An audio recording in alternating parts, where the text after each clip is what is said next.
All right. Well, good morning, afternoon, evening, twilight, dawn, all those times of day whenever you're watching this. Hope you had a wonderful holiday week. We got New Year's coming up in a few days, so that's very exciting. And apparently, according to my buddy who's here visiting me, I'm the world's best boss. Didn't realize I was a boss. Didn't realize I had him on payroll. I guess I love this cup. Got a really cool shirt too. This is great. What did you get? Leave a comment in the comments. What Santa got you? That is good. I don't know, something about coffee. It's like I don't drink it all day because I think I just get a little too shaky with that. But in the mornings, especially when you read a book or you're just reflecting, I think it's one of the best things, one of the best combinations when doing that.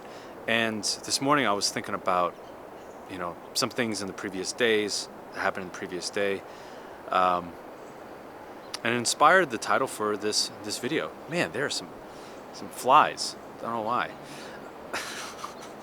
Now I'm thinking of why did she swallow a fly? Perhaps she'll die, something like that. It's pretty morbid. Anyway, I'm here to say that your triggers are here to help you. So, we all have them. We all have triggers. We all have triggers. So, let's bus pass by.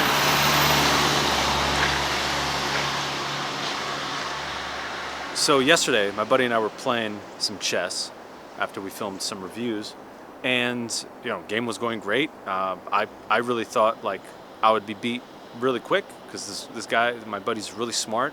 He's very intelligent. He's a thinker. So yeah, we played. I think the game went on for about an hour, maybe a little more. It was a good game. And then it just got to a point where, if you've ever played chess, his pawn reached the end of the board, which is my side, and he's like, all right, queen me. I'm like, dude, this isn't checkers. You can only do that in checkers. And he's like, no, you can do that in chess. I'm like, no, you can't. Like, that's not a thing. Come on. And he just kept insisting, and I'm like, there's no way. So I Googled it, and he was right. And I'm like thinking back, like, I'm 35 and I've played chess so many times since I was a kid. And I've learned from people that have been playing their entire lives and they're really good. They have books about chess. And I realized, and I was still upset because I'm like, this is no way. I was playing so well. Now this guy got his queen back. Damn.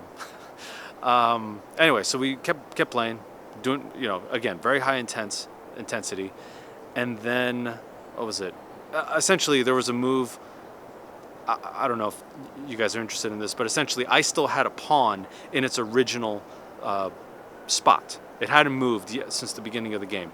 And he was 2 spots away next to my spot. This is probably so confusing. But anyway, I moved my pawn 2 spots, which you're allowed to do when it moves the first time.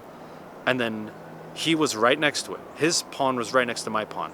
And then he moved diagonally, as though to which is normal when you eat. I always called it eat when I was a kid. When you eat somebody's pawn, you take somebody's pawn. You can only do that when there's a pawn there, but you can't move diagonally otherwise. And I told him that, and then he ate my pawn that way. I'm like, what are you doing? That's not a thing. You can only move that way if there's a pawn there. And he's like, no, he called it some French thing like in partum, something like that. And I'm like, there's no way. And I looked it up, and damn it, he was right. He was right. And I can't believe I'm admitting this. I was pretty pissed. I was really pissed because I'm like, this was a really good game. And I'm like, what are these tricks? Like, what are these things that I've never heard of? It's like it's kind of like, what is that? It was a Murphy's Law? Not Murphy's Law. The Mandela effect. It's like, when did this game change? When did the Bernstein Bears start being spelled with whatever that extra letter is? When did the Monopoly guy not wear a monocle? You know what I mean? Like, when did this happen? And it was really just messing with me. And and then I think it was like, oh, yeah. As soon as he got his queen back, I knew I was done. And I was so pissed. I was so pissed. I walked off to use the bathroom, and then on the way back, I'm like, I can't be pissed. I can't be pissed at him. He's just doing what he knows, and he's a chess player. Like every morning here, he's been playing chess on the computer. Like he knows, and I'm like, this is all me. This is all me. And the reason for the 5 minutes of telling the story is you have to remember that it's when you have these kind of reactions, it has nothing to do with the other person. It has to do with you, everything to do with you. So when somebody else gets pissed off at you and it comes out of nowhere, it has everything to do with them, which is why never take offense. Just kind of let it brush off, bounce off you, maybe smile, be like, I hope you're going to have a better day. Or if they're really mean, just be like, hey, I don't think that's appropriate. Take some time, call me in a week or call me in a few days. So I realized that I don't know where this was coming from. Maybe it was,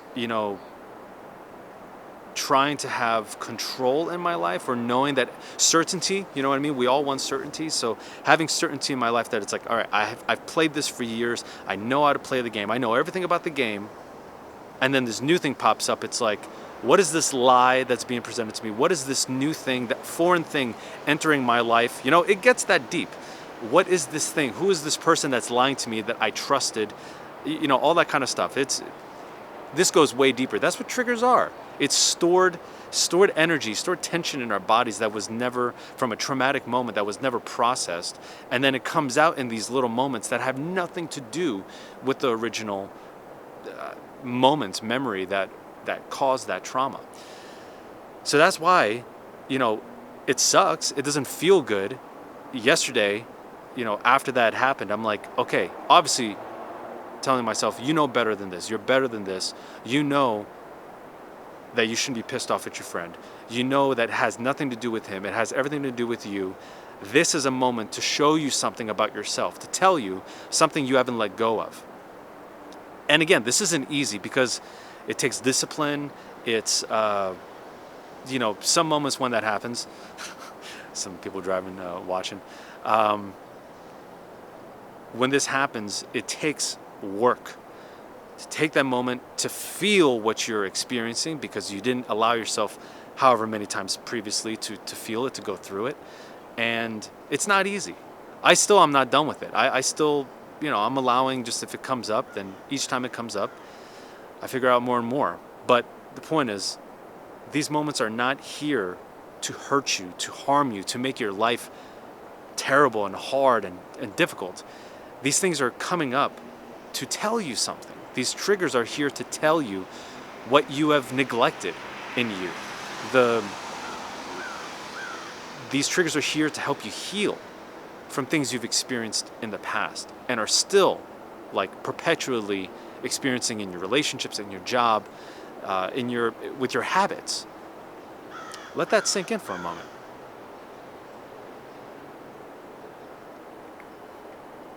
It's pretty amazing, isn't it? That's why, I don't know, life can definitely feel like it sucks. But when you have those specific goggles or glasses of this sucks and this sucks and this sucks, I'll admit, I don't know why. I'm not going to say I don't know why. Okay. This week has been a little more difficult. Well, this past week has been a little more difficult with the pain. I had a good 5 days, and then it's just been coming back a little more. And I've complained a lot. I've noticed that I've complained. I'm like, oh man, why does this have to happen? And I'm like, man, why is that happening?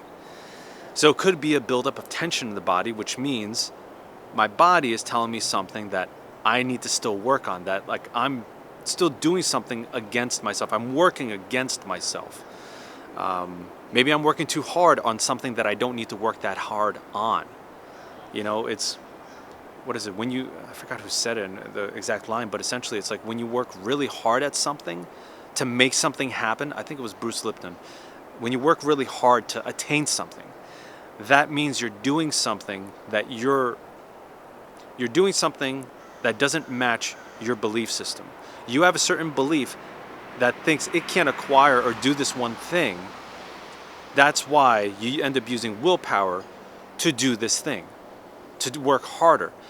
But the thing is, if you just change your mindset, which takes a little time, but like if you change your mindset to believe that I can achieve this, I am worthy of this, to be happy, to enjoy this, then those things that you want, the people, the jobs, the opportunities, it might take a day, it might take a few months, it might take a year, but these things will just naturally just flow into your life. They'll just naturally flow into your life. So again, once you start ridding yourself and melting away these triggers, life gets a little bit easier.